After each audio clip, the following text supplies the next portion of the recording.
अबू भाई को देखने चल रहे हैं। क्या हुआ अबू भाई को? भाई उनका पेट दुख रहा था तो उन्हें हॉस्पिटल में एडमिट किया गया है। हाँ भाई, हमने उनसे कहा भी था पर वो सुनते ही नहीं थे। मतलब भाई वो कुछ ज्यादा ही जंक फूड खाते हैं। तो चलिए उन्हें देखने चलते हैं। देखो बच्चों,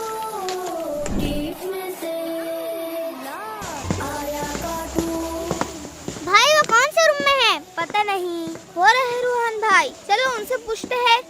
अस्सलाम वालेकुम। वालेकुम अस्सलाम। कहाँ है अबू भाई? वो यहाँ है भाई।